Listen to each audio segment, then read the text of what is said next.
Kisah kita dimulai di kota metropolitan Has City yang gemerlap, tempat impian besar dan gedung pencakar langit yang lebih besar lagi. Namun kenyataan bagi kebanyakan orang adalah kerja keras yang tak berterima kasih, di mana kehidupan yang diinginkan hanyalah fantasi saat mabuk. Ini adalah dunia di mana beberapa orang berlari cepat ke garis finish sementara yang lain tertinggal di belakang. Dan faktor penentunya, tentu saja, hanyalah terlahir dengan latar belakang kaya raya yang konyol. Masuklah karakter utama kita, seorang pemuda yang menghabiskan waktunya hanya untuk mengagumi perlengkapan petualang yang tidak mampu ia beli. Ia percaya bahwa jika ia terus bekerja keras, ia akhirnya akan mendapatkan hak untuk memakai helm itu.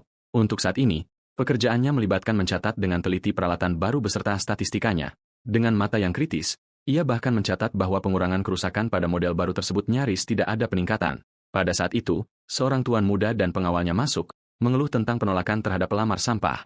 Seorang pramuniaga menawarkan tur, tetapi si tuan penting itu sedang dalam jadwal yang ketat dan hanya menginginkan yang terbaik. Saat pramuniaga memamerkan model-model terbaru, pria kita masih menyendiri di samping, tenggelam dalam penelitiannya. Si anak kaya ini akhirnya menyadarinya dan memberikan tatapan yang bisa merusak suasana. Pramuniaga menjelaskan bahwa dia hanyalah pelanggan tetap yang datang untuk melihat-lihat tetapi tidak pernah membeli. Pada dasarnya hanya pajangan toko. Jadi, si penindas itu mendekat, berlagak pamer dengan menunjukkan bahwa pria kita hanyalah level 3 yang rendah. Sebuah jendela munculan mengonfirmasi statistik yang menyedihkan itu. 67 kali masuk portal, 0 keberhasilan menyelesaikan Dungeon. Tidak puas, si brengsek itu menuntut untuk melihat apa yang ditulis pemuda kita di buku catatan itu. Dia kemudian menghinanya karena bermain rumah-rumahan, padahal dia bahkan tidak bisa menyelesaikan Dungeon termudah.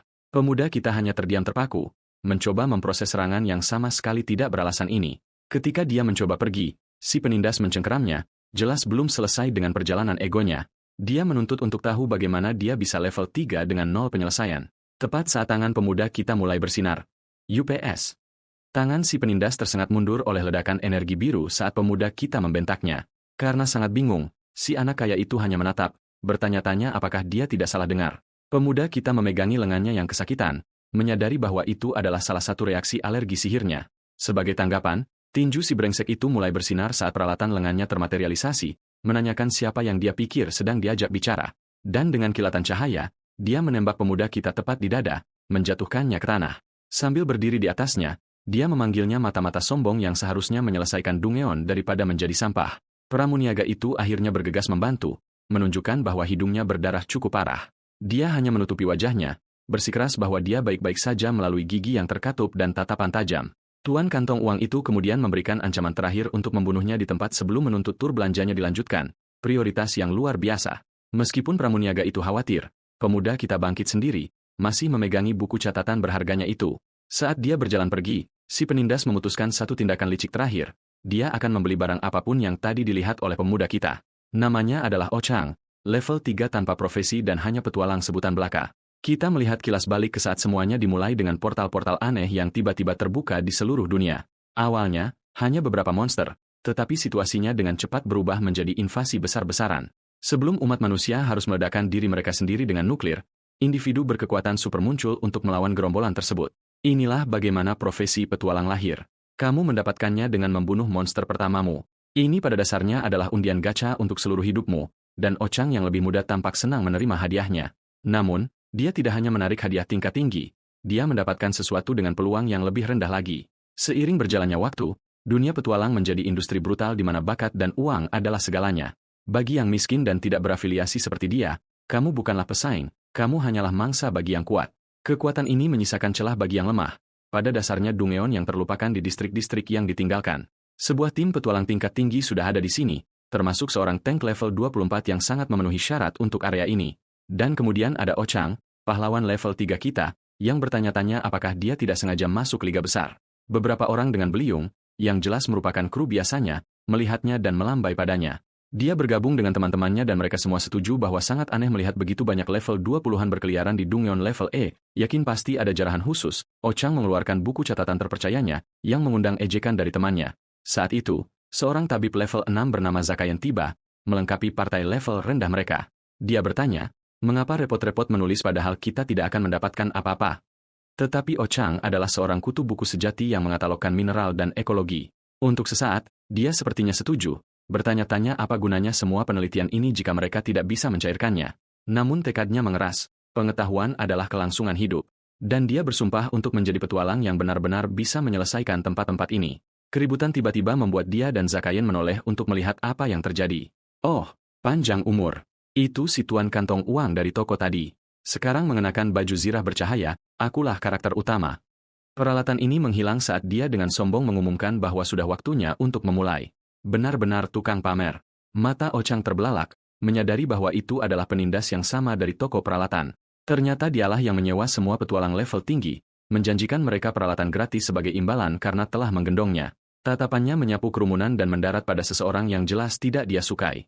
Dia mengunci mata dengan Ochang dan Zakayen seketika mencoba menariknya pergi, merasakan bahaya. Namun sebelum mereka sempat melarikan diri, sebuah tangan mencengkeram bahu Ochang. Itu adalah si penindas kaya, tentu saja, mengingatkan Ochang tentang janji, aku akan membunuhmu jika aku melihatmu lagi. Ochang mencoba menyentakkan lengannya, berteriak padanya untuk melepaskannya. Tetapi cengkeraman si penindas semakin kuat, berderak dengan energi.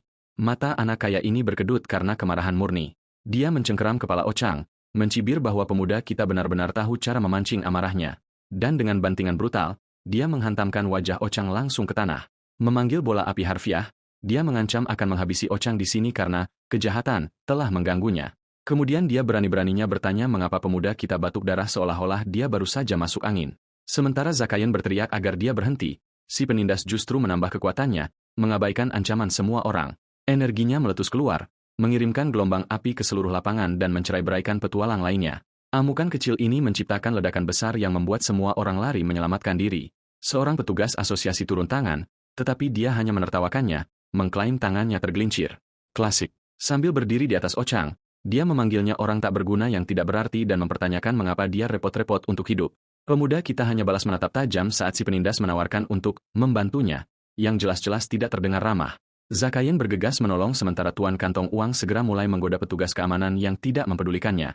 Anak buahnya sendiri berkomentar tentang kebiasaannya menjadikan yang lemah sebagai contoh untuk menakuti orang lain. Dia kemudian menerima telepon, menyerahkan tugas khusus kepada seorang pria pirang misterius berjubah merah.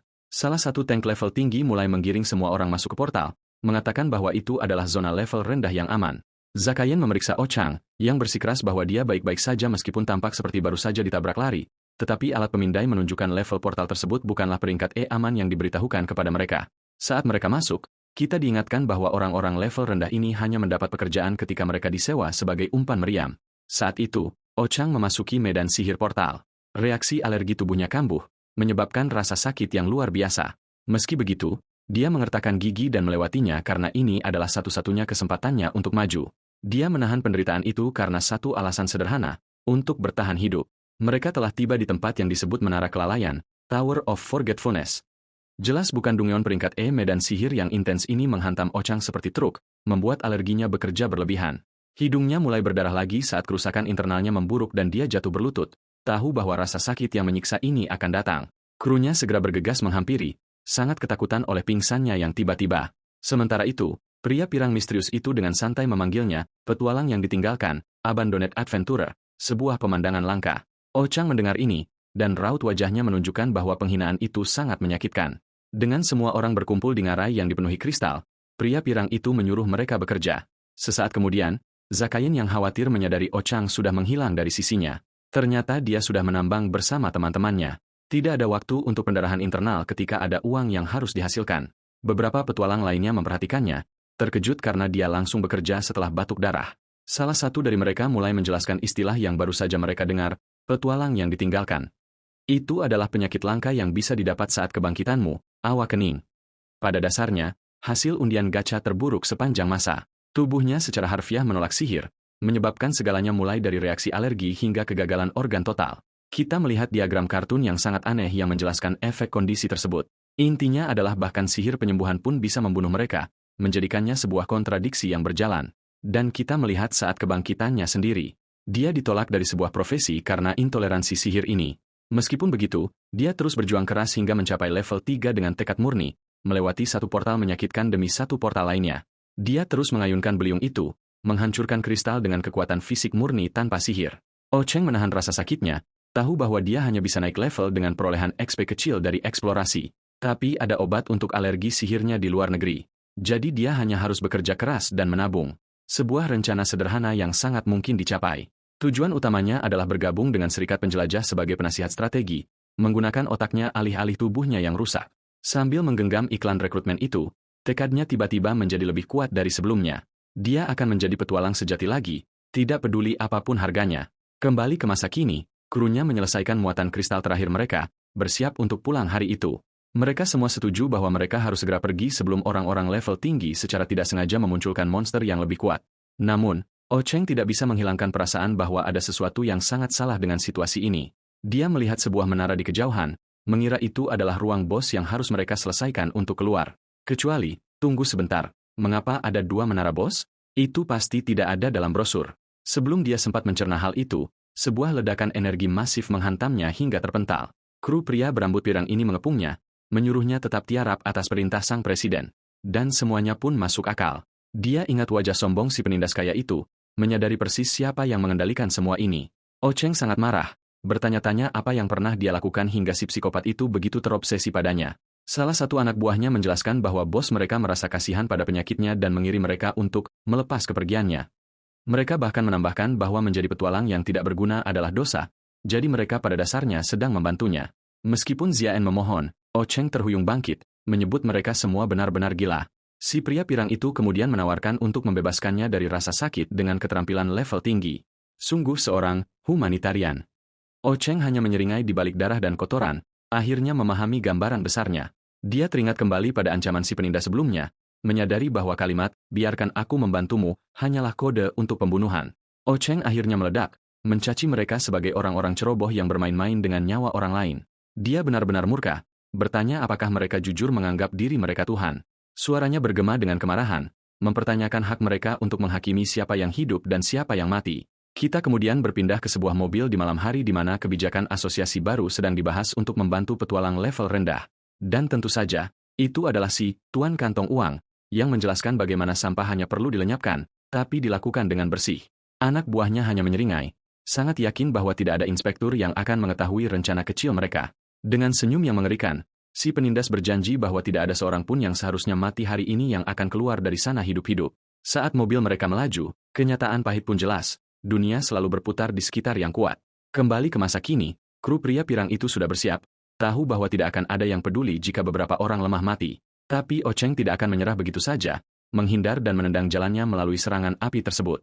Dia segera mengidentifikasi serangan itu sebagai bola api level 3, pengetahuan dari catatannya membuahkan hasil. Menyadari mereka hanya mempermainkannya dengan keterampilan level tinggi hanya memicu tekadnya. Dia tahu celah levelnya sangat besar dan hantaman langsung dari bola api itu akan menjadi akhir baginya. Detik berikutnya, serangan itu mendarat dalam ledakan api yang besar. Pria pirang ini menyeringai, puas karena akhirnya berhasil mengenai targetnya yang gesit. Penilaian yang sangat murah hati. Tapi sesuatu terbang keluar dari asap dan itu jelas bukan bendera putih. Itu adalah Ocheng yang berteriak menantang saat dia memanggil senjata dengan energi biru yang berderit. Penyerangnya memperhatikan, tampak lebih bosan daripada khawatir saat kilat menyambar di sekitar pemuda kita. Ekspresi sombong itu akhirnya retak saat dia bergumam tentang bocah ini yang ternyata lebih merepotkan dari yang diperkirakan. Saat Ocheng terbatuk darah, sesosok monster mengerikan berbentuk jantung dengan cakar muncul tepat di belakangnya. Pria pirang ini dengan santai melempar Ocheng langsung dari tebing. Sebuah langkah penjahat klasik. Setelah jatuh, sebuah sepatu menginjak wajahnya ke tanah untuk memastikan kematiannya. Penyerangnya menyatakan bahwa semuanya sudah berakhir dan layar meledak dalam genangan darah. Ya, itu banyak sekali darah yang keluar dari mulut pemuda kita. Jelas bukan pertanda baik. Saat dia sekarat, satu-satunya pikirannya adalah tentang betapa sakitnya itu. Sebuah momen terakhir yang benar-benar mendalam. Dia bertanya-tanya mengapa dia harus mati hanya karena tidak berdaya. Sebuah pertanyaan yang jarang dijawab oleh alam semesta dengan baik. Petualang level rendah lainnya menyadari bahwa mereka adalah target berikutnya. Tapi para anak buah itu hanya mengejek mereka karena terlalu lemah untuk diperhitungkan. Visi berdarah tentang sebuah kuil melintas, mengisyaratkan sesuatu yang kuno dan jahat di penjara bawah tanah ini. Tapi kemarahan Ocheng meluap. Siapa mereka berani memutuskan nasibnya? Tiba-tiba, peringatan sistem muncul, memperingatkan adanya abnormalitas penjara bawah tanah dan bos yang levelnya berubah. Menara kedua yang dilihat Ocheng sebelumnya mulai bercahaya. Dan Anda tahu ini tidak ada dalam jadwal tur. Tanah itu sendiri mulai retak dan bergetar saat sesuatu yang masif mulai muncul. Bahkan si pria pirang yang sombong itu mendongak, menyadari pesta pembunuhan kecilnya yang rapi baru saja digagalkan. Sosok baru seperti dewa dengan rambut putih panjang meledak dari bumi dengan kekuatan besar. Kesadaran Ocheng memudar, tetapi di saat-saat terakhirnya, dia pikir dia melihat sesuatu yang mustahil. Dia mendapat penglihatan tentang 2 makhluk suci yang turun dengan pesan bahwa dewa kematian akan datang. Ternyata mereka adalah ketidakkekalan hitam dan putih, Black and White Impermanence, sepasang pencabut nyawa, dan mereka terlihat sangat menakutkan. Hal berikutnya yang dia tahu, Ocheng berdiri sendirian di kehampaan yang gelap dan kosong, tentu saja dia bingung. Dia melihat tangannya yang sembuh total, bertanya-tanya apa yang baru saja terjadi dengan kematiannya yang sangat baru itu. Dan kemudian jendela sistem muncul, mengumumkan pemain baru sedang memasuki tempat apapun ini. Tiba-tiba, Ocheng mendengar suara di kehampaan, bertanya-tanya dari mana asalnya. Suara sistem menyuruhnya untuk melanjutkan saat sebuah kuil kecil yang menyeramkan muncul di hadapannya. Benda ini tertutup noda darah, yang bukan pertanda baik di alam baka. Dia segera menyadari suara misterius itu berasal dari dalam kotak tersebut. Tentu saja, insting pertamanya adalah menyentuh kotak pembunuh yang menyeramkan itu untuk melihat apa yang ada di dalamnya, dan dia langsung digigit, menarik tangannya kembali karena kesakitan. Muncullah sebuah kuas kaligrafi yang bisa berbicara, yang marah karena dikira sebagai sapu, prioritas yang luar biasa. Alat tulis yang lancang ini menyambutnya sebagai aktivator sistem, tapi Ocheng masih bingung. Dengan seringai menyeramkan, kuas itu bertanya mengapa dia berpikir tempat ini kosong. Ia kemudian menjatuhkan berita mengejutkan bahwa dia sedang berdiri tepat di gerbang menuju dunia bawah. Selamat datang di gerbang hantu, destinasi yang pastinya tidak akan mendapat ulasan bintang 5 di Yelp. Saat Ocheng melihat ke dalam jurang, kuas itu dengan santai memberitahunya bahwa dia sudah mati. Informasi kecil itu butuh 1 detik untuk benar-benar meresap ke otak pemuda kita. Dia tidak percaya, mempertanyakan apakah dia benar-benar sudah mati setelah semua itu. Kemudian ingatan itu membanjir kembali, sepatu yang menginjak wajahnya ke tanah yang dingin dan keras. Dia ingat sisa-sisa pertempuran yang berdarah, ditinggalkan untuk mati di penjara bawah tanah yang korup itu. Dan kengerian itu akhirnya menghantamnya saat dia menyadari bahwa dia benar-benar telah dibunuh di sana. Anak ini mengalami serangan panik hebat, benar-benar kewalahan oleh kenyataan kematiannya. Tapi pemandu alam baka barunya hanya menyuruhnya untuk tidak berisik karena ini adalah ruang publik. Ocheng hanya putus asa, bertanya-tanya mengapa ini terjadi padahal yang dia inginkan hanyalah menjadi petualang normal. Ocheng mengalami krisis eksistensial penuh, berpikir bahwa dia lebih baik mati saja, yang ditawarkan oleh kuas itu untuk dibantu, sungguh perhatian. Kuas lancang ini menyuruhnya untuk bergegas karena mayatnya mulai mendingin dan mereka punya tempat yang harus dikunjungi. Dia mengikuti suara itu menyusuri jalan bayangan yang sangat besar, bertanya-tanya apa yang akan terjadi selanjutnya sekarang setelah dia resmi meninggal. Pemandu barunya tampak terkesan karena dia menghadapi kematian dengan cukup tenang, meskipun dia sebenarnya hanya terlihat mati rasa. Mereka tiba di ruang yang gelap gulita dan si kuas hanya berjanji secara samar bahwa dia akan segera tahu di mana mereka berada. Tiba-tiba, obor menyala, menerangi kegelapan di sekitar mereka dan menampakkan aula kuno masif yang disebut kuas itu sebagai lokasi ujian. Ocheng benar-benar terpana oleh skala tempat itu, tetapi pemandunya hanya menyebutnya orang kampung dan menyuruhnya bergegas. Sesuatu tentang tempat ini terasa sangat akrab, seperti penjara bawah tanah yang biasa dia jelajahi. Di hadapannya berdiri tubuh raksasa bertahta yang tak lain adalah Raja Yama, penguasa dunia bawah. Kuas ini langsung berada di depan wajahnya, siap memberikan penjelasan serius tentang alam baka kepada bocah kita yang sangat bingung. Ia menjelaskan bahwa disinilah jiwa-jiwa datang untuk dihakimi atas perbuatan mereka di dunia. Dengan orang jahat dikirim langsung ke neraka untuk hukuman selamanya, dan hakim tertingginya adalah Raja Yama sendiri, komandan hantu dan iblis. Kemudian semuanya menjadi jelas bagi Ocheng, mengingat dewa mitologi yang memutuskan nasib setiap orang dengan satu sapuan kuasnya. Dia panik, bertanya bagaimana mungkin dewa kematian yang sebenarnya bisa mati, tetapi kuas itu bersikeras bahwa itu benar adanya. Untuk membuktikan poinnya, si alat tulis yang lancang itu mengarahkan Ocheng ke sebuah tulisan di dinding. Ocheng mendekati sebuah tablet batu besar yang tertutup aksara kuno, bertanya-tanya apa isinya. Dalam sebuah kejutan aneh, dia menyadari bahwa dia bisa membaca bahasa asing itu dengan sempurna. Dia menyadari ukiran-ukiran ini bukan sekadar hiasan, itu adalah catatan sejarah. Dia memperhatikan ukiran dinding itu menceritakan kisah pertempuran kuno. Tampaknya dewa dunia bawah sedang melawan musuh misterius. Meskipun beberapa detailnya memudar, sesosok figur berambut runcing tampak menonjol. Dan saat dia menyatukan gambar serta teksnya, sejarah yang suram itu menjadi jelas. Ternyata, Raja Yama kalah dalam perang, dipenggal, dan dimakamkan tepat di sini. Seluruh dinding ini pada dasarnya adalah surat keluhan Anumerta sang dewa yang mati, penuh dengan kebencian. Ocheng nyaris tidak bisa memproses wahyu gila tentang perang antar penguasa dunia ini. Kemudian, sebuah misi solo muncul, temukan kepala asli Yama untuk ramuan yang menghapus penyakit. Pen panduan yang lancang itu mengonfirmasi bahwa ini adalah ujian untuk mendapatkan kembali nyawanya. Otak Ocheng korsleting karena dia pikir dia sudah mati sepenuhnya, bukan hanya setengah mati. Dia segera memukul si Pen karena informasi yang menyesatkan itu, yang menurutnya sangat pantas dilakukan. Menyadari dia punya kesempatan, prioritas utamanya sekarang adalah mencari cara untuk kembali ke dunia orang hidup. Hadiah itu, sup yang menyembuhkan alergi sihirnya, adalah umpan yang tidak mungkin dia tolak. Dengan motivasi sempurna di depannya, dia menerima ujian itu. Dan seketika, Tes dimulai dengan kepala-kepala hantu menyeramkan yang muncul di sekelilingnya. Jumlah kepala melayang itu terus bertambah hingga dia benar-benar terkepung. Wajar jika dia ketakutan oleh hujan kepala tanpa tubuh yang tiba-tiba itu. Panduannya menjelaskan bahwa di antara semua yang palsu ini, hanya satu yang asli. Melihat gunungan kepala yang luar biasa banyak, Ocheng tidak tahu harus mulai dari mana. Si Pen hanya terkekeh, mengingatkannya bahwa ini adalah ujian, bukan liburan. Terima kasih infonya. Ocheng memulai permainan, tebak siapa terburuk di dunia. Dia segera membuang kepala-kepala yang jelas-jelas salah. Dia tahu teka-teki Dungeon biasanya punya petunjuk, tapi ini adalah alam baka. Tidak ada panduan daring di sini, tanpa aturan dan di tengah lautan wajah yang melayang. Dia benar-benar buntu. Satu-satunya bantuannya adalah teks di dinding, sementara si Pen dengan senang hati mengejeknya karena telah mati. Lalu, sebuah kilatan jenius muncul. Sebuah ide mendadak yang mungkin bisa menyelamatkan pantat setengah matinya. Si Pen dan semua kepala hantu itu segera menuntut untuk tahu apa yang dia temukan. Gosip ternyata abadi di sini, tapi Ocheng tetap bersikap keren, menyuruh si alat tulis yang kepo itu untuk memberinya ruang. Panduannya mulai putus asa, menawarkan bantuan jawaban yang katanya dia tahu. Janji jari kelingking. Mengabaikan tawaran itu, jagoan kita dengan penuh kemenangan menyambar sebuah kepala berambut runcing. Dia sangat yakin telah menemukannya. Dia ingat prasasti itu menyebutkan bekas luka besar, dan yang ini punya luka parah tepat di matanya. Dia meminta konfirmasi pada si Pen, tapi panduannya hanya mengatakan secara samar bahwa dia akan segera tahu. Sesaat kemudian, mata kepala itu mulai bersinar ungu pekat, sinyal bahwa kamu mengacau. Ocheng hanya punya cukup waktu untuk mengucap, "Oh tidak," saat dia menyadari kesalahan fatalnya.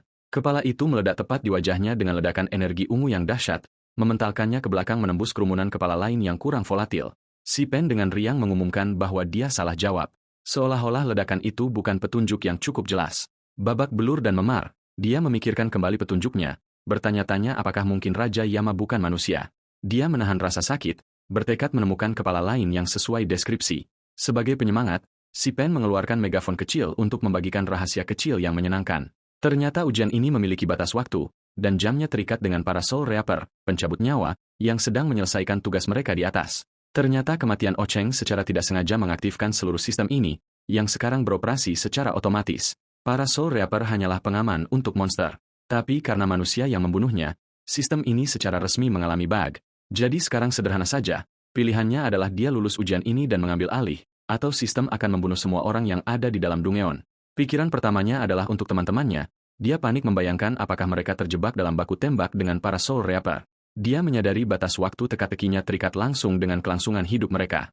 Jika dia terlalu lambat, mereka semua mati. Motivasi baru itu membuatnya bergerak panik di antara lautan kepala, mati-matian mencari yang benar. Dengan jam yang terus berdetak, dia berada dalam perlombaan sengit melawan waktu. Penglihatan Sura mengingatkannya pada taruhannya, kegagalan berarti semua orang yang dia sayangi akan musnah. Namun kemudian, di tengah kekacauan, dia melihat sebuah kepala yang tampak sangat agung mengenakan topi besar. Berpikir dia akhirnya berhasil memecahkannya, dia menyelam ke dalam tumpukan, berteriak bahwa dia telah menemukannya. Dia menjambak rambut kepala itu, sangat yakin ini adalah jawaban yang benar. Dengan tatapan penuh tekad, dia mengangkat hadiahnya, siap agar ini segera berakhir, dan kepala itu meledak tepat di wajahnya untuk kedua kalinya. Tentu saja begitu. Semua kepala melayang lainnya hanya menatap, benar-benar tidak terkesan dengan rekor 0 dari 2 miliknya. Sebuah tangan terulur dari bawah tumpukan, mengonfirmasi bahwa dia belum benar-benar mati. Ocheng tertatih keluar dari tumpukan, bertanya-tanya berapa lama dia pingsan. Pen panduannya yang lancang memberitahu bahwa dia pingsan selama 20 menit penuh. Penggunaan waktu yang sangat hebat. Sebagai hukuman kecil yang menyenangkan, jumlah kepala telah bertambah, dan dia sekarang hanya punya waktu 2 menit tersisa. Beban dari situasi mustahil ini menghantamnya dengan keras, membuatnya terdiam dan menatap kosong. Namun, bukannya berputus asa, seringai lambat yang mengerikan muncul di wajahnya saat sebuah rencana baru terbentuk. Tawa gila Ocheng yang tiba-tiba membuat panduan alam bakanya ketakutan. Dia akhirnya mengerti seluruh skenario, setengah mati, dan ramuan penyembuh itu. Menyebut seluruh ujian ini sebagai lelucon yang sakit, dia tampak telah menerima takdirnya. Panduannya benar-benar bingung, bertanya apakah dia akhirnya kehilangan akal sehatnya. Tapi Ocheng ingat pernah membaca tentang jenis aturan Dungeon tertentu yang dimaksudkan untuk menghancurkan pemainnya. Ini adalah lelucon gelap, sistem kejam yang dirancang untuk menawarkan harapan palsu dan menggiring orang ke dalam keputusasaan. Melihatnya menyerah, si Pen mencoba memancing reaksinya. Ocheng hanya duduk di sana, tampak pasrah sementara si Pen terus mengomel. Teka-teki memutar balik ini dirancang untuk mengadu domba para petualang dalam situasi tanpa harapan. Ini pada dasarnya adalah permainan yang tidak bisa dimenangkan yang dijalankan oleh iblis sadis yang menikmati penderitaan. Untuk sesaat, dia benar-benar putus asa, merasa bodoh karena sempat percaya bahwa dia punya kesempatan kedua. Kemudian dia melihat sesuatu yang aneh pada si Pen. Pen itu tampaknya sedang terburu-buru. Dia tidak tahu apakah Pen itu merasa senang atau panik, tapi yang jelas Pen itu tidak bertindak normal. Tiba-tiba, Pen itu mulai berteriak dan melesat ke sana kemari seolah nyawanya bergantung pada hal itu. Pen itu dengan panik memperingatkannya untuk berhati-hati. Meskipun Ocheng tidak tahu mengapa, jagoan kita hanya duduk di sana dengan tenang menyaksikan kekacauan itu dan bertanya-tanya apa masalah besarnya. Saat itulah dia melihatnya. Salah satu kepala melayang sendiri dengan tujuan yang jelas. Dia menyadari bahwa sementara sebagian besar kepala hanya hanyut, beberapa lainnya bergerak aktif. Seolah-olah ada sesuatu yang sedang mengaduk suasana, dan dia menunjuk ke sebuah kepala badut sebagai contoh. Menghubungkan hal ini dengan prasasti di dinding, dia mendapatkan pencerahan mendadak yang mengubah permainan. Oke, cukup menebaknya. Jagoan kita memutuskan sudah waktunya untuk menguji teori barunya yang benar-benar gila. Mengingat posisi tepat dari salah satu kepala, dia bersiap untuk mencoba ini sekali lagi.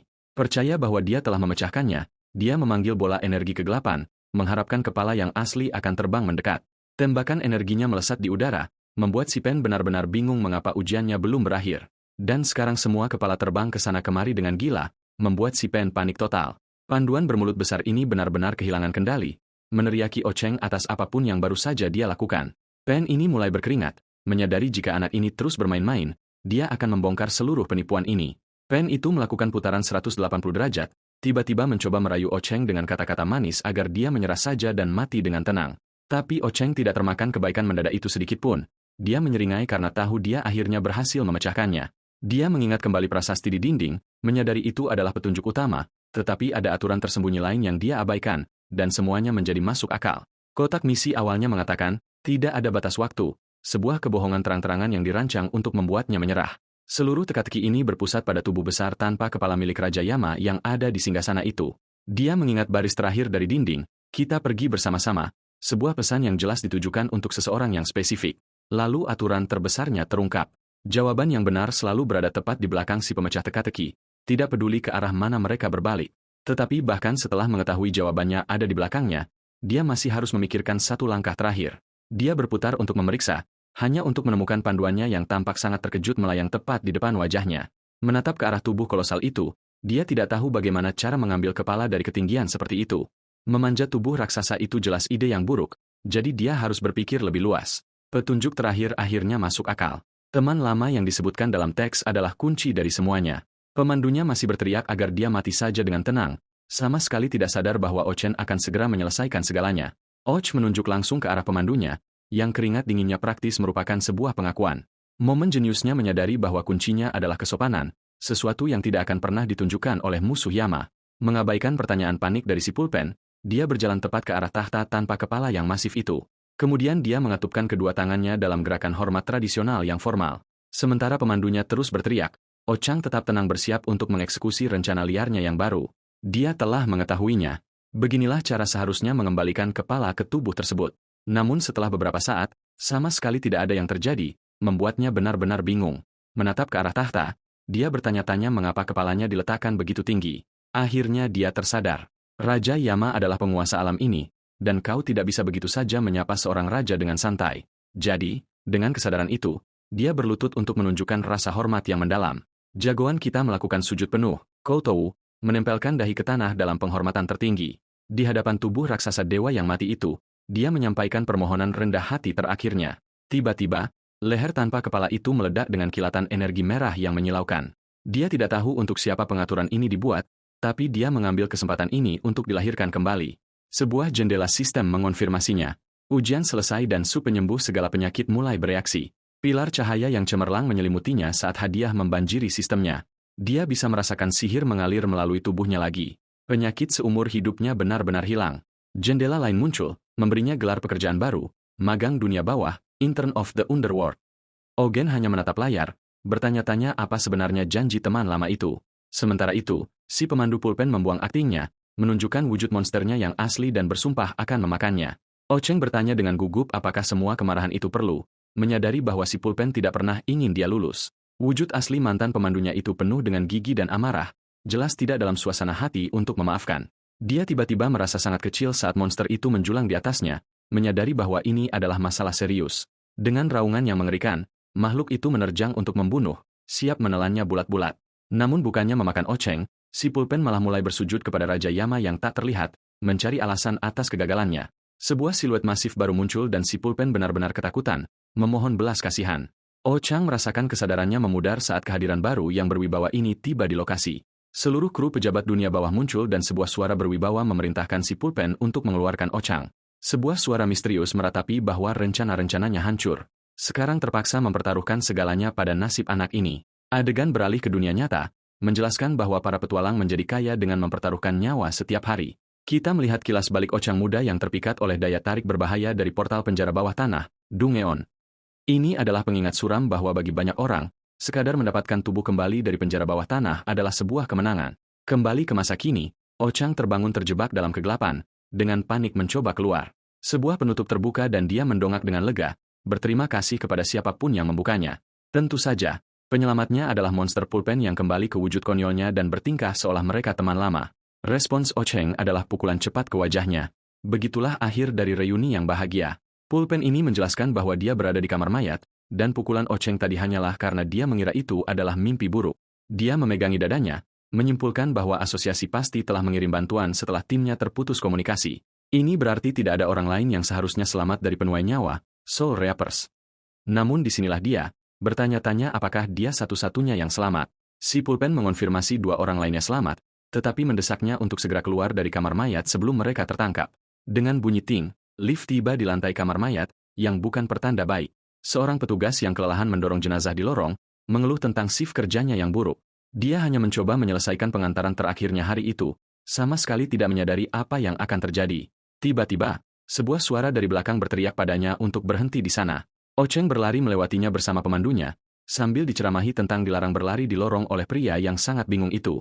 Otak pria malang ini mengalami arus pendek saat dia diingatkan bahwa dia bekerja di kamar mayat, bukan di bangsal rumah sakit biasa.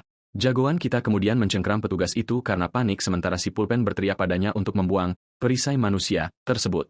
Dia segera melepaskan pria itu dan lari kencang menuju lift, meninggalkan si petugas yang mulai mempertanyakan pilihan hidupnya. Sementara itu, di luar, seorang wanita dari asosiasi sedang menelepon, mencoba mengelola bencana penjara bawah tanah tersebut. Dia jelas sangat stres, berjanji untuk menangani konfirmasi kematian. Saat dia mengeluh tentang malfungsi portal, Ochang berjalan santai di latar belakang.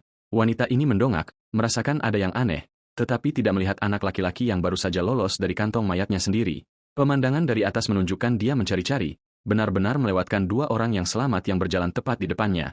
Adegan beralih ke jalanan pemukiman yang tenang saat Ochang akhirnya sampai di rumah. Dia menyelinap ke apartemennya, berharap bisa tenang sejenak setelah, mati. Tentu saja, si pulpen segera mulai mengejek tempat tinggalnya karena pulpen itu adalah teman sekamar yang menyebalkan. Ia bahkan mempromosikan dunia bawah sebagai pilihan hunian yang lebih baik, membanggakan rendahnya nilai properti bagi orang mati. Ochang langsung ambruk ke tempat tidurnya, mengonfirmasi bahwa dia tinggal sendiri saat si pulpen bertanya tentang keluarganya. Menatap ke langit-langit, dia mengungkapkan bahwa kedua orang tuanya adalah petualang yang menghilang ke dalam portal lama sekali. Sebuah kilas balik singkat yang memilukan menunjukkan orang tuanya yang tersenyum sebelum mereka berangkat dalam misi terakhir yang fatal itu. Dia ingat saat menjadi anak kecil yang hilang, menunggu dengan cemas di dekat portal persis seperti orang tuanya. Sekarang dia sedang mencari informasi di internet tentang pekerjaan barunya, tetapi tidak menemukan apapun. Pencarian ini memunculkan profesi tersembunyi yang legendaris seperti necromancer yang mengintimidasi, diikuti oleh kelas oracle yang terlihat suci dan serba tahu, dan bahkan charioteer tangguh yang mengisap cerutu yang masuk dalam daftar legenda. Rupanya, profesi-profesi tersembunyi ini pada dasarnya sudah menjadi sejarah kuno saat ini. Berbaring di tempat tidur, Ocheng mulai menghubungkan titik-titik tentang situasinya sendiri, dan dia menyadari gelar barunya. Magang dunia bawah mungkin saja salah satu dari profesi legendaris itu. Untuk pertama kalinya setelah sekian lama, dia merasakan secercah harapan bahwa dia benar-benar bisa berhasil. Namun kenyataannya sangat pahit. Dia kembali ke level 1 dan sudah mati sekali. Dia ingat sisi gelap dunia ini di mana orang-orang berkuasa mengeksploitasi yang lemah. Dan dia mengertakkan gigi memikirkan korupsi yang merajalela di balik layar. Itu membangkitkan ingatan tentang pria yang memperlakukan nyawanya seperti sampah demi bosnya. Tangannya mengepal dengan tekad baru untuk bertahan hidup tidak peduli apapun taruhannya. Kemudian keraguan merayap kembali karena tanpa menjadi petualang, dia tidak punya cara untuk hidup. Pemandunya muncul untuk menawarkan solidaritas aneh, menyebutkan bahwa dia juga diintimidasi setelah orang tuanya menghilang. Memutuskan untuk fokus pada apa yang bisa dia kendalikan, Ocheng duduk untuk memeriksa keterampilannya. Dia menunjuk dengan jarinya dengan percaya diri, mengharapkan jendela sistem muncul seperti petualang lainnya, tetapi sama sekali tidak ada yang terjadi, membuatnya benar-benar bingung karena penyakit mananya sudah sembuh. Monster pulpen ini muncul kembali untuk memanggilnya bodoh, mengejeknya karena level 1 tidak mendapatkan keterampilan. Tepat saat dia diejek, sebuah panel bercahaya muncul di kamarnya, yang dia asumsikan sebagai hadiah. Sebuah misi baru muncul menyuruhnya pergi ke asosiasi petualang untuk hadiah misterius. Jadi, dia tiba di gedung pencakar langit yang masif itu, bertanya-tanya apa sebenarnya yang disiapkan sistem untuknya. Di dalam, Ochang mencoba membuat pulpen terbangnya agar tidak terlalu mencolok, tetapi si pulpen meyakinkannya bahwa hanya dia yang bisa melihatnya. Pemandunya segera mulai melesat ke sana kemari seperti turis, membuat Ochang panik luar biasa. Mereka melewati ruang kebangkitan di mana seseorang sedang membunuh monster, dan si pulpen mengeluh tentang baunya. Di aula utama yang besar, si pulpen hampir keceplosan tentang keinginannya untuk makan sebelum mengoreksi dirinya sendiri. Tiba-tiba, si pemandu mulai berkeringat dan gemetar, jelas ketakutan akan sesuatu di gedung ini. Ia kemudian membual tentang merasakan sihir dari portal yang tak terhitung jumlahnya yang tersembunyi jauh di atas mereka. Pulpen ini memberikan penjelasan singkat tentang cara kerja asosiasi, pusat bagi pemula untuk berlatih dan mendapatkan perhatian. Ocheng muak dengan pemberian informasi yang merendahkan itu, dengan sinis mengancam akan membuang si pulpen. Terganggu oleh pemandunya yang menyebalkan, dia berjalan menabrak pria besar berbaju zirah lengkap. Petualang berbaju zirah itu tersandung, terlihat sangat kesal saat Ocheng meminta maaf dari lantai. Dengan mata yang bersinar, pria itu menggunakan keterampilan hanya untuk memindai statistik Ocheng dengan penghinaan murni. Ocheng membiarkannya saja karena tidak banyak yang bisa dilakukan level 1 saat dipandang rendah. Beberapa saat kemudian, pria tangguh yang sama itu membungkuk kepada seorang pria berjas, membuktikan bahwa kekuatan bukanlah segalanya. Pemandunya mencibir seluruh dinamika kekuasaan yang ada, bergumam tentang bagaimana dunia akan segera berubah. Tepat pada waktunya, sebuah jendela sistem emas lainnya mulai muncul di depan Ochang.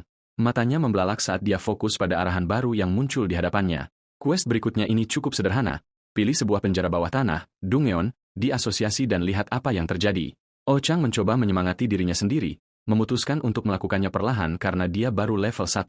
Pemandu penanya yang menyeramkan segera muncul, menanyakan mengapa dia hanya berdiri saja. Kemudian sebuah portal menariknya maju dengan keras saat dia berteriak tentang menjadi satu-satunya orang di sana karena tugasnya adalah menyelesaikan Dungeon sendirian, yang disumpah oleh si pena bahwa itu di luar kendalinya.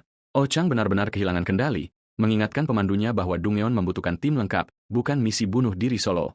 Kita kilas balik saat dia berada di asosiasi di mana seorang resepsionis mengonfirmasi aplikasinya untuk Dungeon level 3. Saat dia mencoba memilih dari daftar, si pena memberikan saran, bantuan-nya. Dan yang dimaksud dengan bantuan adalah benda tentakel anehnya yang langsung mengetuk Dungeon acak di tablet untuknya. Hal ini membuat Ochang mengamuk, mengguncang pena tersebut sementara si pena berargumen bahwa Ochang harus berterima kasih padanya. Resepsionis itu hanya tersenyum dan mengonfirmasi pilihan paksa tersebut. Sama sekali tidak menyadari situasi penyanderaan yang terjadi. Kembali ke masa sekarang, si pena menawarkan keahlian penyelamat nyawa sebagai penawaran damai karena telah mengacaukannya. Quest ini secara harfiah adalah menampar kuas tersebut di wajahnya untuk mendapatkan hadiah misteri, puncak dari kejahilan sistem. Saat Ochang membara karena marah, si pena memperingatkannya bahwa mengabaikan quest berarti kehilangan nyawa barunya.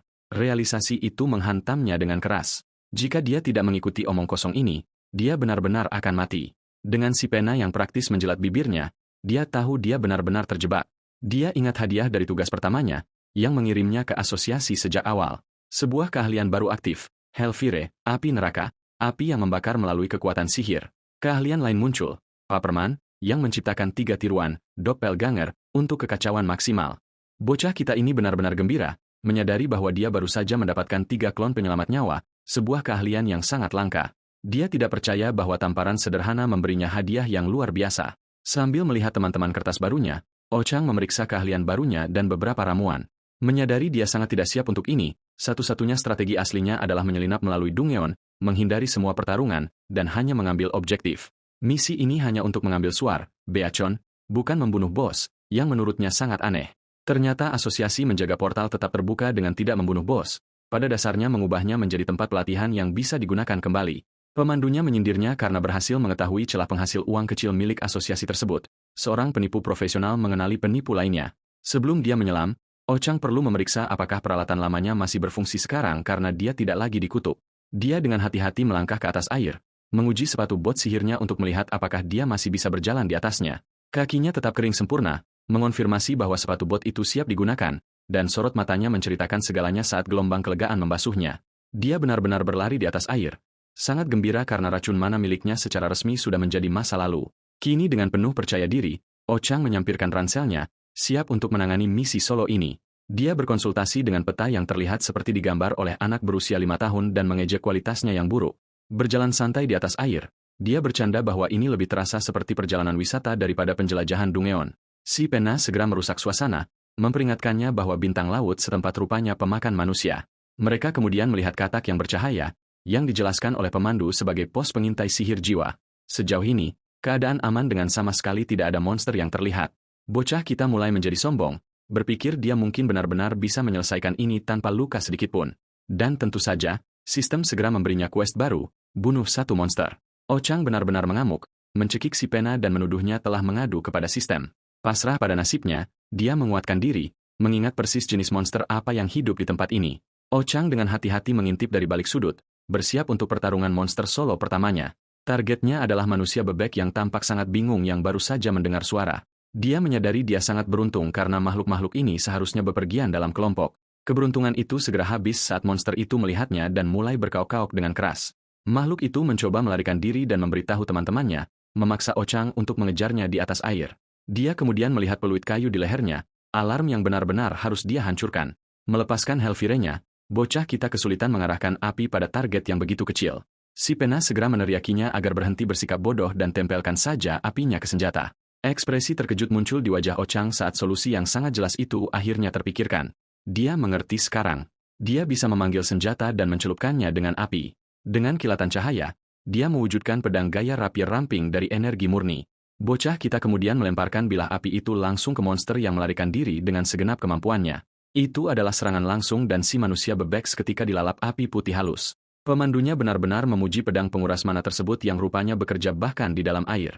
Kini berlutut, monster itu hanya bisa mengerang kesakitan saat api membakarnya habis.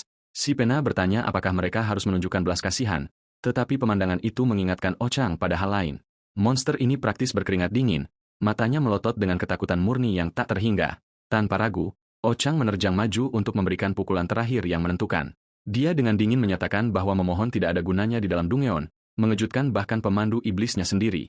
Memeriksa statistiknya, dia melihat bahwa satu serangan mencolok itu baru saja menguras hampir setengah dari total mananya.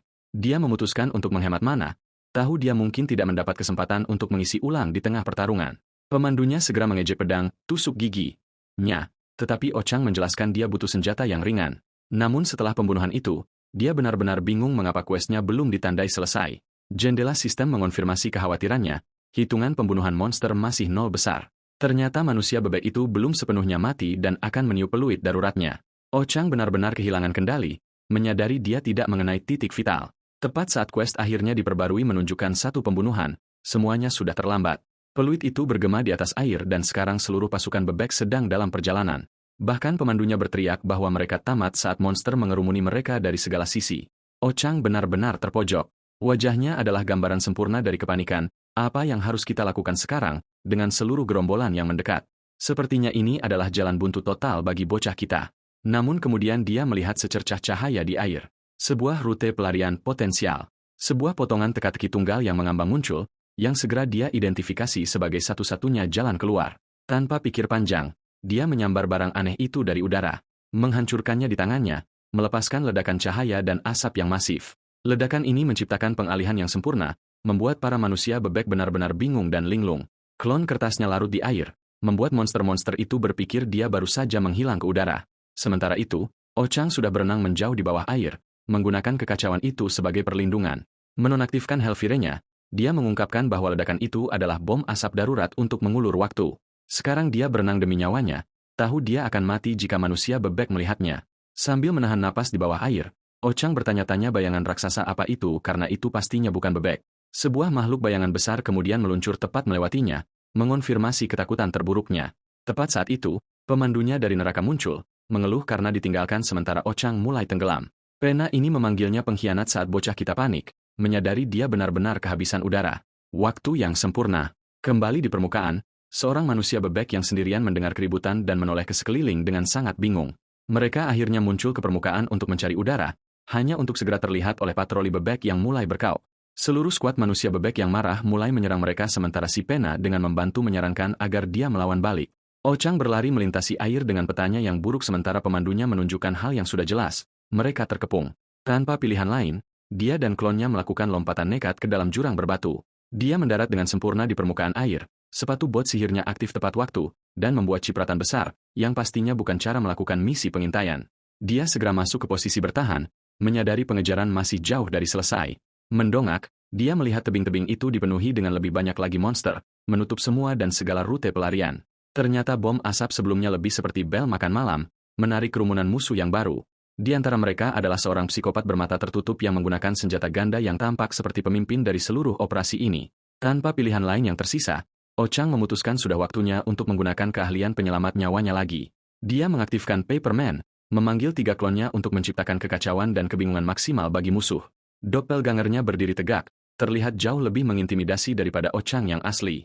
Sementara para klon mengalihkan perhatian massa, Ochang yang asli langsung menyerang pemimpin dengan serangan kejutan, tetapi bilahnya dengan mudah diblokir dan dia bertanya-tanya mengapa terjangan putus asanya tidak membuahkan hasil. Pena ini menjelaskan bahwa klon-klonnya hanyalah patung karena dia belum menggambar mata untuk memberi mereka jiwa. Pena itu kemudian menawarkan untuk memeras tinta untuknya karena sekarang adalah waktu yang tepat untuk seni dan kerajinan. Proses ini tampaknya akan menanamkan 3 jiwanya ke dalam manusia kertas, yang akhirnya membiarkan mereka bergerak. Sebagai tanggapan atas penjelasan peningkatan kekuatan di tengah pertarungan ini, pemimpin bebek hanya melepaskan kuek yang kuat. Anak buahnya menganggap itu sebagai sinyal untuk menyerang, mengerumuni Ogen dari semua sisi. Anak laki-laki kita berjuang untuk memblokir bilah berat mereka, nyaris tidak bisa mempertahankan posisinya melawan serangan gencar. Dia benar-benar tercabik-cabik, menemukan bahwa bertarung melawan monster sungguhan adalah permainan yang sama sekali berbeda. Sementara itu, 3 klonnya yang seharusnya menyelamatkan nyawa hanya berdiri di sana seperti manekin yang tidak berguna. Dengan gigi terkatup, Ochen merasa dirinya didorong hingga batas absolutnya. Memutuskan bahwa ini semua atau tidak sama sekali, dia melakukan lompatan putus asa ke belakang untuk menciptakan jarak. Manusia bebek ini tiba-tiba ketakutan saat api nerakanya meletus, menyadari bahwa anak ini sebenarnya berbahaya. Mereka secara naluriah menjauh dari api putih, memberinya waktu berharga untuk bernapas. Tetapi mananya terkuras dengan cepat, dan dia tahu dia harus segera mengaktifkan manusia kertasnya. Salah satu klon hanya berdiri di sana, gambaran sempurna dari manusia kertas yang tidak berjiwa dan tidak membantu. Mata pena ini bersinar mengancam, akhirnya siap untuk memberikan pembaruan perangkat lunak kepada umpan-umpan ini. Sebuah energi aneh mengalir keluar, menanamkan kehidupan dan tujuan ke dalam 3 manusia kertas.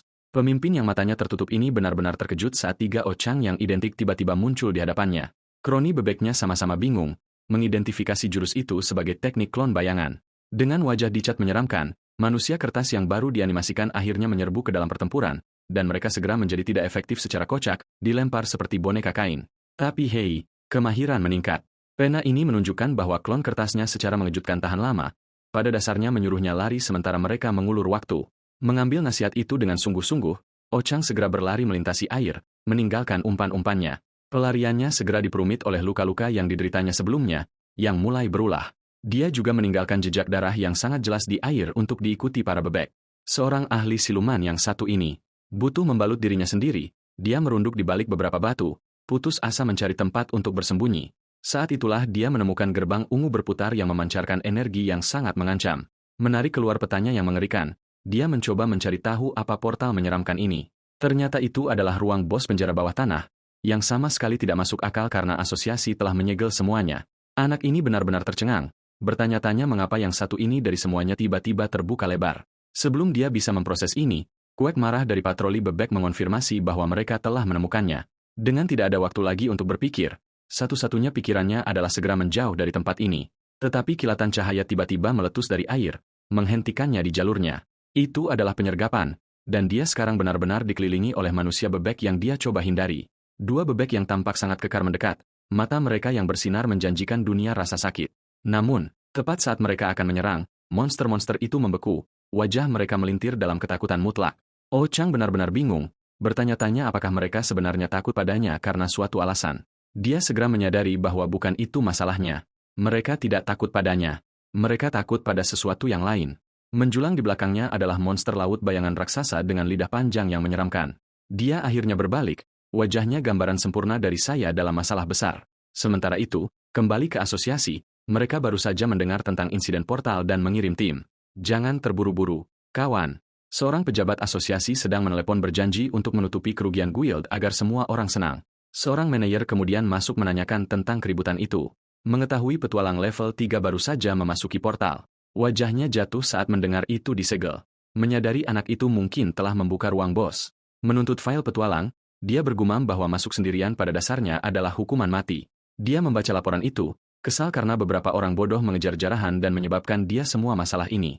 Itu adalah file Ocheng yang tidak menunjukkan guild atau kelas, yang membuat manajer berpikir dia adalah bakat yang belum ditemukan.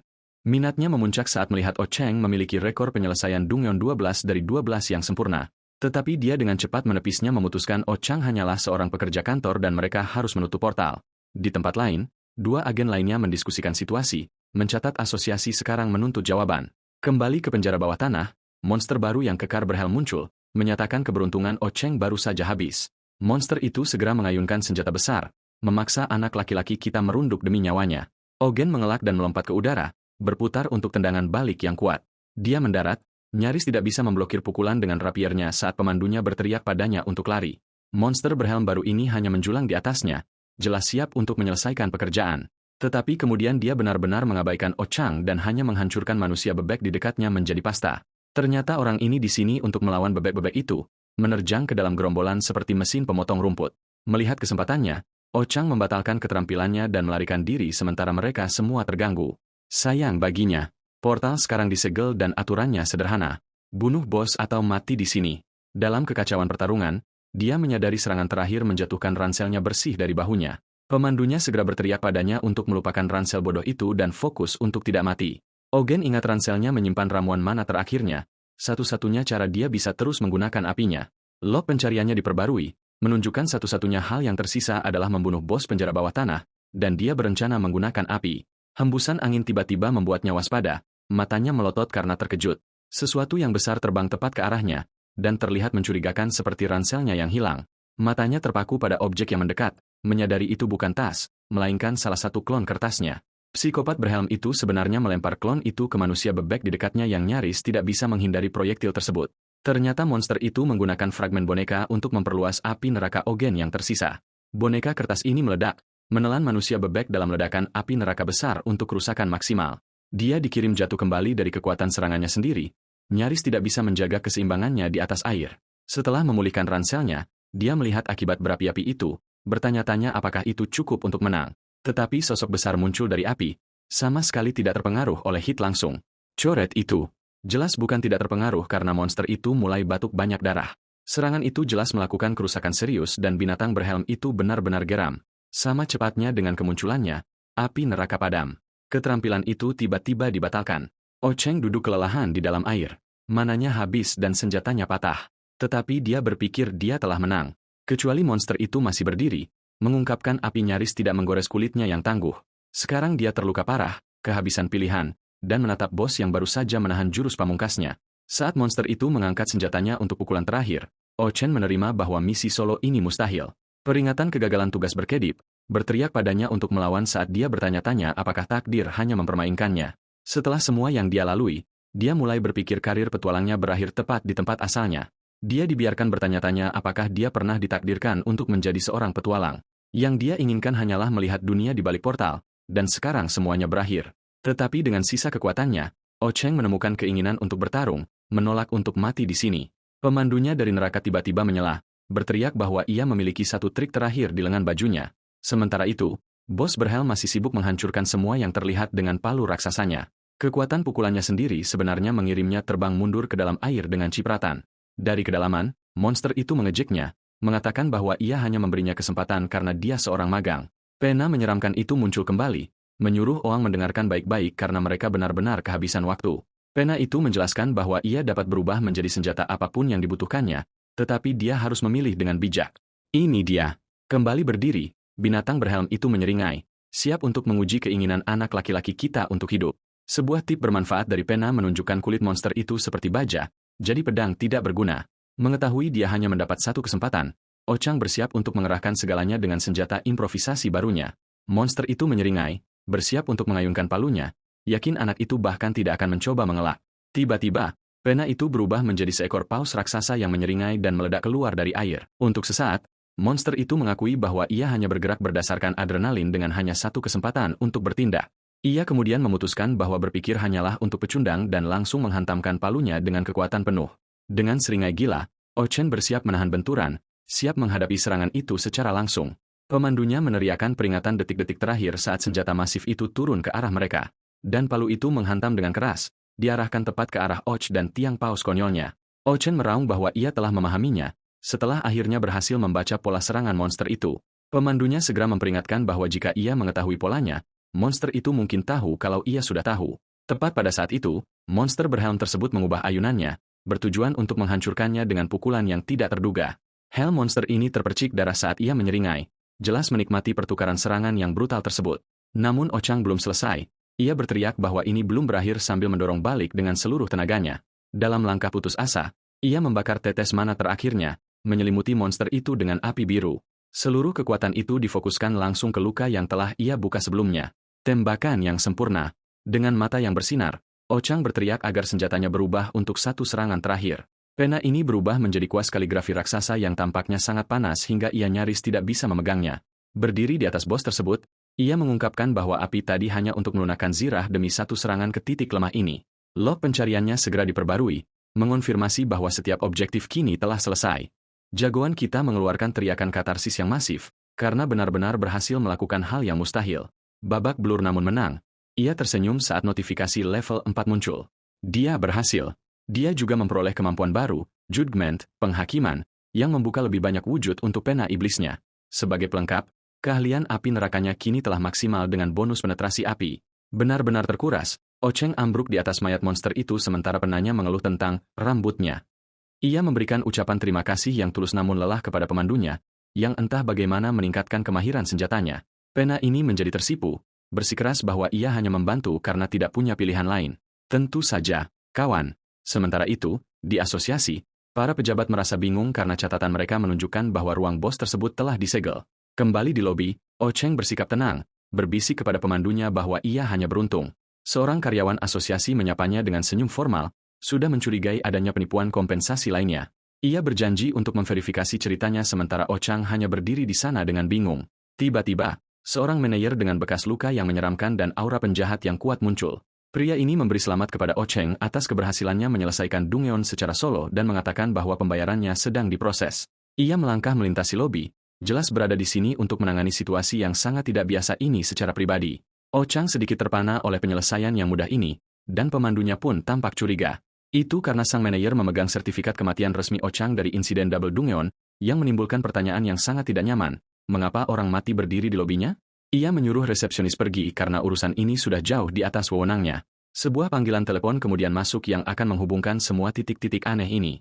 Di ujung telepon adalah seorang pewaris kaya bernama Li Hesian yang bertanya-tanya mengapa asosiasi meneleponnya.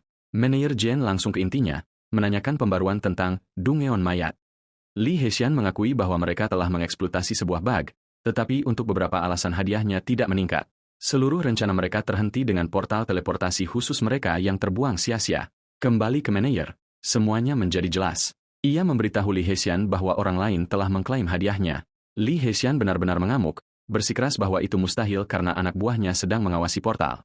Mengingat anak yang baru saja lewat tadi, manajer menyadari Ochen telah mengambil hadiahnya dan memutuskan untuk menanganinya. Anak ini entah bagaimana selamat dari runtuhnya Dungeon yang menyapu bersih tim petualang level 20. Sementara itu, jagoan kita berada di luar mengeluhkan tubuhnya yang sakit dan jarahan, lot, yang menyedihkan yang ia dapatkan. Ia kemudian diingatkan tentang aturannya, asosiasi mengambil semua jarahan dan hanya memberinya bagian kecil. Ia mendapatkan 500 yen yang remeh atas jerih payahnya. Menyadari sistem ini dicurangi untuk merugikan petualang baru, tiba-tiba sebuah jendela sistem muncul, membuatnya bertanya-tanya apakah ada cara lain untuk dibayar. Log pencariannya mengonfirmasi semuanya telah selesai, bahkan memberinya bonus atas pengalaman hampir mati. Betapa perhatiannya. Sebuah entitas dunia bawah kemudian memberi selamat kepadanya, menyerahkan sebuah pil peregang yang menggandakan perolehan pelatihannya. Jagoan kita benar-benar kegirangan karena hal ini, sementara pena iblisnya hanya melayang di sana dengan bingung. Pil ini, ia sadari, adalah pengubah permainan total, cara untuk melewati fase awal permainan yang brutal. Sistem ini menjelaskan bahwa level 5 adalah tembok besar di mana sebagian besar petualang terjebak selamanya. Tanpa perlengkapan yang bagus, para pemula terpaksa menjalani pelatihan fisik tanpa henti hanya untuk bertahan hidup melewati level 10. Sekarang ia melihat jalan menuju level 5, tetapi biaya pelatihan profesional pada dasarnya adalah perampokan terang-terangan. Dengan keuntungan baru ini, Ochang memahami bahwa hadiah ini adalah tiket tunggalnya menuju liga besar. Tepat ketika ia mengira semuanya sudah berakhir, sistem bertanya apakah ia ingin membuka hadiah kedua. Beberapa hari kemudian, ia berada di arsip petualang mencoba mencari info tentang kelas anehnya. Sementara pemandunya berteriak bahwa dia istimewa, Ochang terlalu sibuk menekan keyboard untuk mencari jawaban. Layar atributnya muncul, mengungkapkan bahwa dia adalah seorang magang dunia bawah, Underworld Intern, dengan tips bantuan untuk segera mati demi pelatihan yang lebih baik. Melihat ini untuk pertama kalinya, jagoan kita benar-benar terpana dengan apa sebenarnya kelas barunya itu. Ia membandingkan statistiknya dengan petualang lain, menyadari bahwa layarnya sendiri menunjukkan detail yang jauh lebih banyak daripada normal. Ternyata kemampuannya untuk melihat statistik mendetail adalah keahlian yang sangat kuat, overpowered, yang seharusnya tidak ada. Sistem ini kemudian menyuruhnya untuk menurunkan perspektif, yang mulai terasa aneh dan sangat tidak pantas. Melihat kembali statistiknya, dia adalah seorang magang dunia bawah dengan atribut baru yang aneh, death, kematian, yang disetel pada angka 1. Ia mulai bertanya-tanya apa arti kematian itu, menebak bahwa itu mungkin fokus utama dari seluruh kelasnya. Ia mencoba memahami kelasnya, membandingkannya dengan penyihir tipe Burst Damage standar, lalu dengan penyair pendukung, support bards, tetapi statistik kematiannya tampak acak dan mengecewakan, yang membuatnya mendapatkan tamparan keras di wajah dari pemandu iblisnya. Pena ini sangat marah karena dia menyebut kelas mereka lemah, mengingatkannya bahwa dia bukan apa-apa tanpanya. Ia kemudian melayang dengan mengancam, membual bahwa tugas mereka secara harfiah adalah mengendalikan hidup dan mati. Karena ini bukan sembarang pena, ini adalah pena penghakiman, Judgment Pen, yang legendaris. Terima kasih banyak. Ochen tetap tidak terkesan, menunjukkan bahwa itu hanya mitos, dan pena itu sendiri terlihat agak menyedihkan. Sambil mendekat ke wajahnya, sang pemandu berteriak. Itu karena dia belum mengumpulkan set item lengkapnya. Ternyata, pena itu adalah bagian dari pasangan dengan buku kehidupan dan kematian yang digunakan oleh Raja Neraka sendiri. Buku ini adalah barang asli yang digunakan untuk menuliskan penghakiman dan tanggal kematian yang sebenarnya. Ketika Ochen membandingkannya dengan seorang necromancer, pena itu sangat tersinggung karena menganggap mereka mencuri kliennya.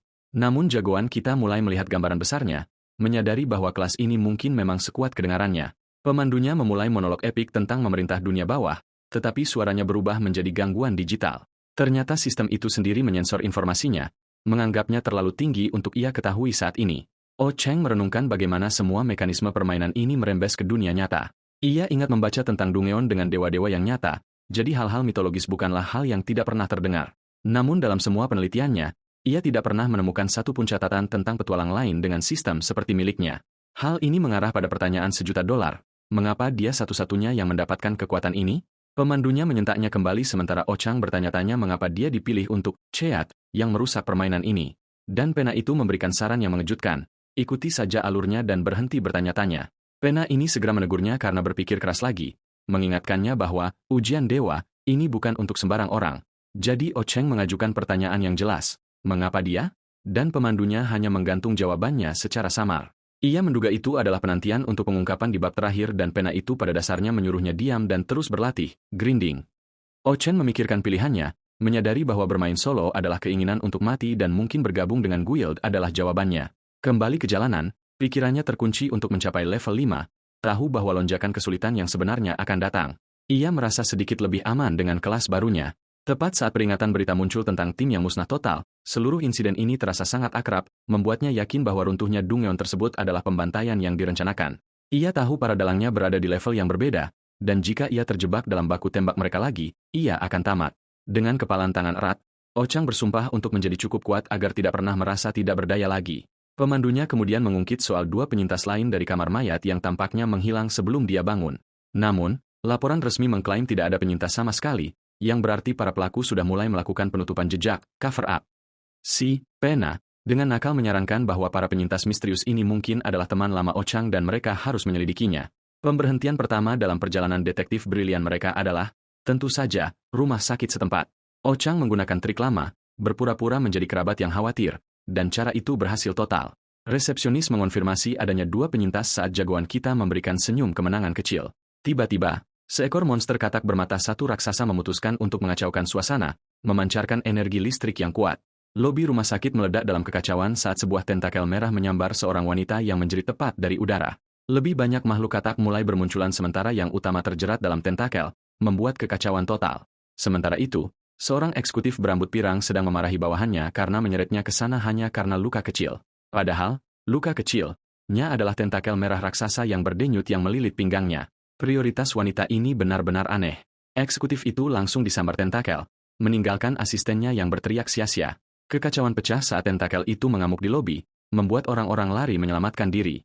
Di sisi lain, sekelompok seniman bela diri justru santai saja, menganggap tentakel serupa hanya cedera ringan. Sikap santai mereka menguap seketika saat mereka harus berjuang melindungi satu sama lain dari makhluk itu. Tapi percuma, tentakel itu segera menyambar dan menundukkan mereka. Ochang, yang tadinya hanya ingin menjadi detektif, sekarang terjebak di rumah sakit yang penuh monster. Seluruh koridor berubah menjadi mimpi buruk saat lebih banyak tentakel turun menyambar siapapun yang terlihat. Sebuah tentakel mencambuk tepat di depan wajahnya, membuatnya terpojok. Namun, alih-alih mati, sebuah portal teleportasi muncul tepat di bawahnya. Dia mendarat di dimensi gelap yang aneh bersama korban lainnya. Saat semuanya kebingungan, salah satu penyintas berteriak tentang sesuatu yang muncul di depan. Ternyata mereka semua dijatuhkan ke dalam aula megah yang tampak seperti keluar dari buku dongeng. Saat konfeti emas turun menghujani, kelompok itu hanya berdiri terpaku mencoba mencerna keabsahan situasi ini. Sebuah pesan samar memperingatkan mereka bahwa cerita dongeng tidaklah menyenangkan ketika kau sudah dewasa. Jendela sistem mengonfirmasi kepada Ochang bahwa semua orang telah tiba dan tugas akan segera diberikan. Misinya adalah selamatkan kerajaan Katak, dan syarat kemenangannya adalah mendapatkan ciuman dari sang putri. Serius, wanita pirang dan rekan berambut merah mudanya sama sekali tidak terkesan dengan quest ini. Namun, si ahli bela diri yang kekar dan temannya malah merasa sangat bersemangat untuk mencium putri, entah itu Katak atau bukan. Panduan pennya berspekulasi ini adalah portal liar. Menyarankan Ochang untuk mengamati dan menunggu saja. Sistem membagi anggota partai menjadi 10 petualang dan 2 warga sipil yang sangat tidak beruntung. Beberapa preman level tinggi mulai menilai anggota tim, merasa senang bisa melakukan penjarahan, looting. Sementara si ahli bela diri peduli pada warga sipil, para preman ini yakin Dungeon ini akan sangat mudah. Mereka mencoba mengklaim semua jarahan untuk diri mereka sendiri dan mengancam yang lain untuk pergi atau mati. Ochang hanya berdiri di sana dan ditandai sebagai Lone Wolf, serigala tunggal, yang pada dasarnya adalah label untuk pembuat masalah. Ochang mencoba menjadi suara akal sehat, menyarankan agar mereka tidak terburu-buru masuk ke portal yang tidak mereka ketahui. Saat dia berjalan maju sendirian, seorang preman yang tersinggung mencengkram kepalanya dari belakang.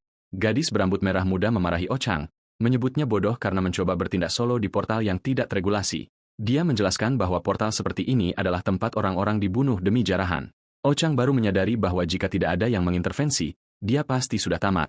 Sementara itu, 2 warga sipil panik. Ochang mencoba menenangkan mereka dengan berbohong bahwa ini semua hanyalah bagian dari latar belakang portal. Sistem kemudian menjatuhkan lore bahwa portal adalah cermin dimensi tinggi yang memproyeksikan mitos ke dunia mereka.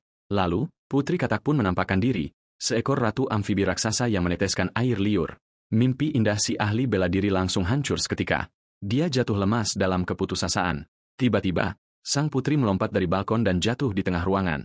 Seorang petualang acak disambar lidahnya dan tewas seketika karena sistem menandai adanya permusuhan pemain. Ochang menyadari aturan mainnya secara brutal. Jangan tidak sopan pada Tuan Putri. Jangan menyerang NPC. Lakukan questnya. Pemandu pennya menjatuhkan bom informasi. Ini bukan sekadar portal, melainkan ujian kuno para dewa. Sistem dunia dongeng ini adalah kekacauan yang penuh bug. Tidak seperti Underworld yang stabil. Ochang mendengar kata bug dan langsung menghubungkannya dengan Dark Joke, nama yang sangat dia benci. Ochang melompat ke depan kerumunan yang panik, berteriak bahwa mencoba pergi adalah hukuman mati. Meskipun awalnya ditentang oleh eksekutif pirang, gadis berambut merah muda mendukungnya setelah melihat 3 orang dihapus karena melanggar aturan. Jendela sistem akhirnya mengungkap jebakan tersembunyi. Tidak menerima misi dalam 15 menit berarti kematian instan. Semua orang menyadari bahwa intervensi Ochang baru saja menyelamatkan nyawa mereka. Dengan semua orang kini setuju untuk bekerja sama, misi sebenarnya akhirnya muncul. Selamatkan kerajaan dengan mengalahkan seluruh pasukan kawanan serangga. Ochang hanya menunduk, menyiapkan mentalnya untuk neraka baru yang akan menimpa mereka. Tiba-tiba saja, semua orang mulai diteleportasi menjauh sementara gadis berambut pirang itu berteriak protes. Namun, salah satu preman di sana malah menyeringai, benar-benar menikmati kekacauan yang tak terduga ini. Di sisi lain, si seniman bela diri berotot merasa kurang senang karena menyadari dia dipasangkan dengan seorang warga sipil biasa, seorang mugle total. Sementara itu, si gadis berambut merah muda mendapati dirinya benar-benar sendirian, bertanya-tanya kemana perginya rekan setim barunya. Sistem menetapkan tugas baru mereka, bunuh semua serangga dan lindungi Tuan Putri Katak raksasa. Cukup sederhana, bukan? Dalam sekejap, mereka diteleportasi ke aula baru dengan Ochang yang sudah mengobarkan kekuatannya untuk bertarung. Dia langsung menyadari bahwa mereka telah dibagi menjadi berpasangan, sebuah taktik klasik untuk meningkatkan tingkat kesulitan. Meskipun serangga-serangga itu secara individu lemah, jumlahnya tak ada habisnya, dan seluruh ujian dewa ini terasa seperti jebakan. Pemandu penanya menyuruhnya berhenti berpikir dan mulai membakar, mengingatkannya bahwa senjata barunya sangat efisien dalam penggunaan mana. Saat segerombolan serangga raksasa menyerang, Ochang menyuruh gadis berambut merah muda itu untuk berlindung di belakangnya. Merasakan gelombang kekuatannya, Gadis itu segera patuh dan memeluk punggungnya dengan sangat erat. Mungkin sedikit terlalu erat untuk situasi pertempuran. Jagoan kita langsung salah tingkah, mengeluh bahwa dia tidak bisa bergerak, yang mana sama sekali bukan kesan pahlawan keren yang dia inginkan. Dia kemudian melepaskan ledakan energi besar, menyapu bersih gelombang pertama dalam satu gerakan mencolok. Namun di tengah pertempuran, dia melihat sesuatu bergerak di kejauhan. Ternyata itu adalah dua preman pemburu jarahan, Lot, dari sebelumnya, dan mereka terang-terangan meninggalkan pos mereka. Peringatan sistem segera mengonfirmasi kabar terburuk, karena tindakan bodoh mereka, serangga-serangga bagian mereka kini menyerbu semua orang. Tiba-tiba, seluruh kastil dibanjiri monster yang terus bermunculan, respawn, menempatkan tim lain dalam bahaya ekstrim. Oh Cheng tahu mereka benar-benar tamat. Melindungi warga sipil dari gerombolan yang terus berlipat ganda adalah pertempuran yang mustahil dimenangkan. Dan tepat pada waktunya, sistem mengumumkan dua kematian. Gadis bangsawan dan seorang siswa sudah tewas. Dia benar-benar terpana melihat betapa cepatnya orang-orang berguguran, menyadari ujian ini jauh lebih mematikan dari yang dia bayangkan. Pemandunya berteriak agar dia berhenti menahan diri dan lepaskan semua yang dia punya sekarang juga. Mengikuti saran itu, dia melepaskan gelombang kekuatan masif yang merobek kawanan serangga tersebut. Mereka berdiri di aula yang kini kosong, serangga-serangga itu menguap sepenuhnya oleh serangannya. Jendela sistem kemudian mengonfirmasi area mereka telah dibersihkan dan misi selesai untuk sementara. Gadis berambut merah muda itu sangat mengagumi Oh Chang, tapi dia sudah fokus untuk menyelamatkan yang lain. Dia menjelaskan bahwa tujuan memisahkan mereka adalah untuk membunuh mereka, jadi mereka harus segera berkumpul kembali. Saat itulah, sebuah suara putus asa meminta tolong, bertanya apakah ada orang lain yang masih hidup. Itu adalah siswi perempuan lainnya yang berlari menyelamatkan diri dan berteriak karena ditinggal tanpa pasangan. Oh Chang merasa lega dia baik-baik saja. Mengingat dia adalah seorang penyihir pendukung, support mage, itu menjelaskan bagaimana dia masih bisa bertahan, tetapi itu juga berarti gerombolan monster yang mengejarnya berada dalam kekuatan penuh yang mengerikan. Memutuskan untuk berhenti bersikap baik, Oh Chang melepaskan gelombang energi biru besar lainnya ke koridor. Serangannya benar-benar melenyapkan kawanan serangga dalam satu ledakan dahsyat. Gadis baru ini terpana oleh kekuatannya, tetapi Oh Chang lebih khawatir karena kehabisan mana dan fakta bahwa dia menerima notifikasi bahwa gadis itu telah mati. Segalanya menjadi jelas baginya saat gadis itu berkata dia juga menerima notifikasi kematian Oh Chang. Dia menyadari sistem sedang mengirimkan peringatan kematian palsu kepada semua orang untuk merusak mental mereka. Oh Chang membongkar seluruh jebakan psikologis ini, membuat semua orang mengira teman-teman mereka sudah mati untuk menghancurkan moral. Dia sangat marah, mengenali logika bengkok dari lelucon gelap, Dark Jockey, yang sedang bermain di sini. Pemandu penanya memperjelas bahwa lelucon gelap adalah sebutan para petualang untuk ujian ilahi yang kacau ini. Sampah yang sama, hanya beda nama. Kenyataan suram mulai terasa bahwa portal ini hanya akan menjadi lebih sulit. Tujuan misi baru muncul dengan saran yang benar-benar tidak membantu, bertahan hidup sampai akhir. Pemandu penanya akhirnya terhubung kembali, mengeluh kelelahan dan langsung meminta rencana pada Oh Chang. Oh Chang menyuruh kedua gadis itu tetap bersama sementara dia pergi mencari penyintas lainnya.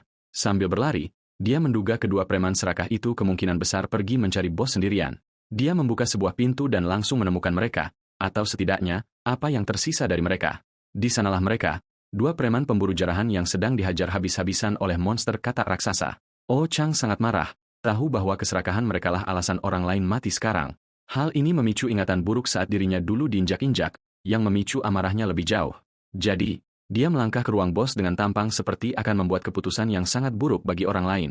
Sementara itu, bos katak tersebut dihujani sihir ungu mencolok dari kedua bersaudara itu. Kerjasama mereka sungguh indah, dengan salah satunya meneriaki yang lain karena hampir mengenainya di tengah pertarungan. Namun kemudian preman itu menoleh dan akhirnya menyadari mereka kedatangan tamu. Dia langsung berteriak pada Oh Chang, menyuruhnya menjauh karena semua jarahan bos adalah milik mereka. Prioritas yang luar biasa, bukan?